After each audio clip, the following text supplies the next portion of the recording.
I love UK theme parks for the most part. A lot of them have a certain charm or something I can't find elsewhere. But even though in my opinion Alton Towers might not be the best for thrills, I think in terms of atmosphere, the park absolutely nails it. Don't believe me? Well, I guess that's the end of the video. How does such a restricted park do this? It doesn't have any tall rides or some of the most modern ones, but there's just this certain vibe that I can't shake. Part of the reason it feels so different is because of the trek it takes to get there. A lot of parks in the UK are built on flat land or somewhere visible to the rest of the town, like how you can see Hyperia from Sheffield, which is great. I love a skyline like Thorpe Park's, but on the other hand, it's funny travelling somewhere so remote that you start experiencing airtime on the roads. That's the true pre-lift section. The moment you drive through the forest and the park gates, you start becoming invested in what to expect, as you can't see anything from the car park, to the point that you have to either trek 15 minutes or take the monorail just to see the entrance. So obviously you choose the monorail because we aren't Joe Wicks. You step into the monorail station and see these goofy GWR 1990 looking trains. You know it's going to be a good day when you get the Daisy train. Sorry, what was that?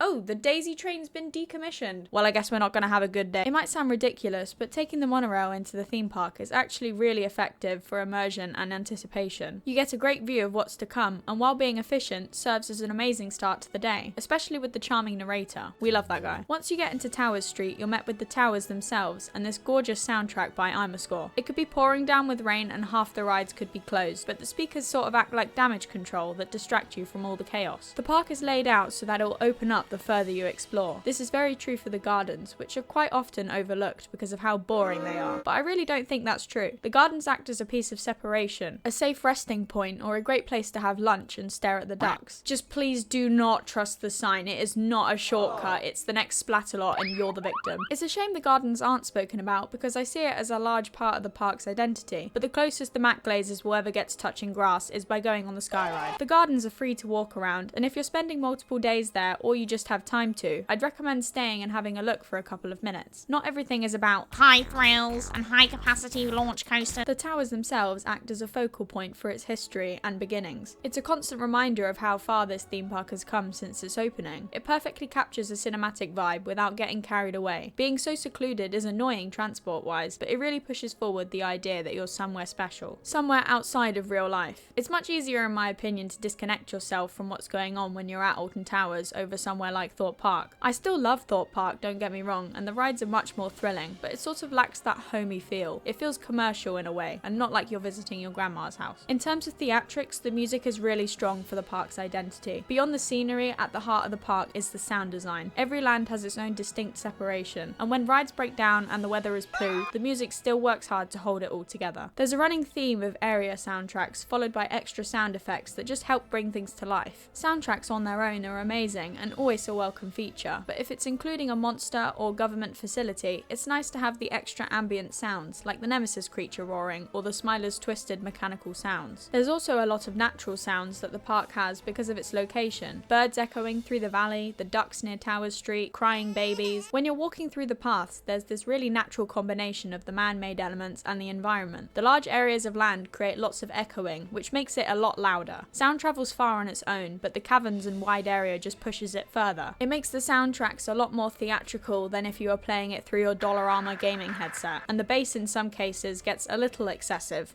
Smiler. When a coaster is weaved into a valley, it means that the sound doesn't just travel, but it repeats itself through the trees. You can usually hear it before you see it. It makes the park feel more alive. But the best part is, the sound design isn't made to drown everything out, for the most part. Instead, it's made to underline and coexist in the surroundings. You're not being constantly bombarded with Capital's big top 40. They let the environment do some of the heavy lifting. So even when the park is busy, it never feels full. The natural ambience acts like white noise and are an effective way to calm your nerves. It's the heavy contrast that makes Towers so strong. Being built on top of a hill helps with sound, and the forest keeps it rooted. Sorry, I tried to do a dad joke. I guess it didn't stick.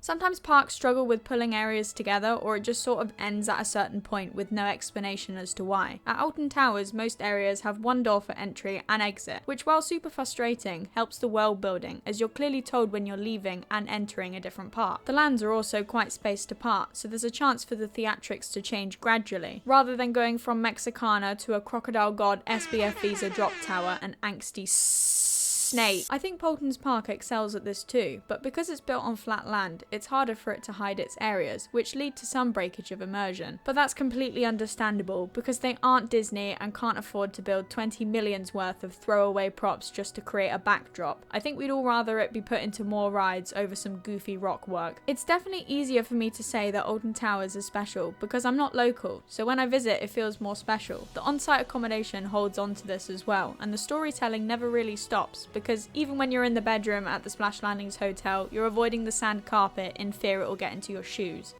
Brainwashing through the smiler? No, sand in my shoes. Absolutely not. But even if the park's not at its best, there's lots of people that still lob themselves at Alton Towers to spend more money. Let's take a look at their online store, shall we, and see what type of merch they've got for us. Oh, I do like those new pins. Oh my gosh, you can get a whole ass wheel. I wonder what the weirdest thing they sell is. Yes, finally I can have a set of 4 balls. Oh, I really like that actually. That's quite charming. I really don't like this. That's, yeah, what we doing here, Gerslau? Ooh, see, now that would get you. No, I can't say that. Ooh, okay, upper middle class Alton Towers Resort. Put a bit of whiskey in there. Please make frog merch, Towers.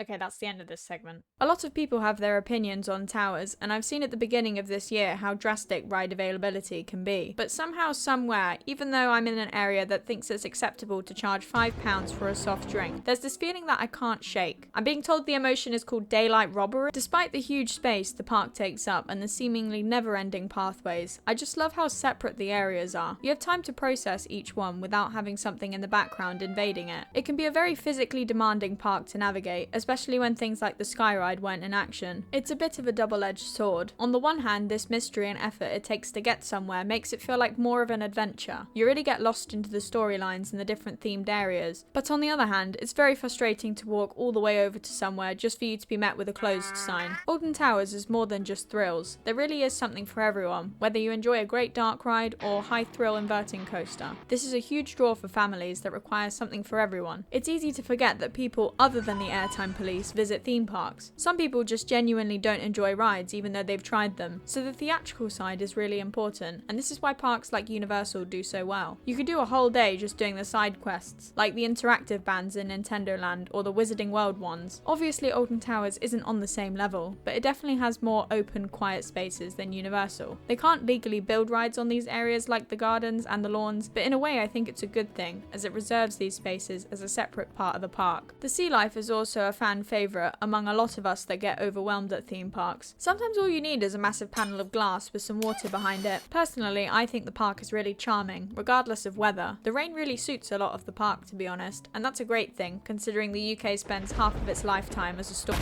Nostalgia is really dangerous, and it's definitely the reason so many people hold this park so dearly. But my first visit was in 2024, so I don't really have that rose tint of golden age. I have nothing to really compare it to, so I'm sort of just grateful for everything we have. Alton Towers doesn't feel like it's trying to be something. It's sort of its own thing, and that's why so many people love it. And I could sit here all day and explain why I love the storylines individually so much, but nobody's got time for that. But the themes are the real heart of Alton Towers. Sure, dark themes can get repetitive, but it's a park I genuinely could just sit and observe. A lot of the rides are built with the intention of others watching, like Toxicator's Fountains, Oblivion's Hole viewing area, or Wickerman's Big Bob. Because let's be honest, when you're on ride, you don't really notice half of these small details as you're flying around the track. On the Smiler, the only time I noticed the Marmalizer effects was when it decided to pee on me. Great effect, by the way. I was really caught off guard and couldn't see for the rest of the ride. The park is in dire need of more flat rides, and this video isn't to pressure you into thinking the same way I do, because for one, I honestly couldn't care. You're still watching this video, so are you really a hater or are you just trying to be different? Every park has its own unique problems, but talking about them is how they improve. I'm not going to claim it's the best park in the world, because it's not, but then again, I don't think anywhere really is. The closest you get to that is my Planet Coaster theme park. Alton Towers is like taking drugs. The more you take, I can't say that, okay. Alton Towers The point I'm trying to make is it's just so homey that it keeps me coming back. I just think this park was truly neglected by some of the past owners, and Bianca really stepped up and tried to make the best of what she was working with. Hopefully with Chessington's vice president coming over to Alton Towers, the future is brighter. Especially now the 2024 attendance index shows Alton Towers in 10th place for Europe and first in the UK at 2.5 million visitors. I'm hoping this means they'll take the park more seriously and look into the problems that are hindering it from growing further. But what do you think about Alton Towers? I know it gets compared to Thorpe Park a lot, but in some ways I'm not sure why, as they serve different purposes and are owned by the same overarching company. I think theme park wars in general are stupid because we're all just having fun, right? Wrong, Q4, we need 20 launches on this next coaster. Maybe because I'm strange and I've always preferred Chessington, I never see the point of these wars, but I'm not sure how long that will last now. We'll wait and see. Polton's is slowly overtaking that space. Bring on the smooth Gerstlauer, take that saw the ride. If you like this video or I made you laugh, consider checking out some of my other videos or even subscribe because there'll be more on the way soon. I hope you guys are all doing well. Take care, nerds. Hello? Hello? I'm still waiting for the Daisy train.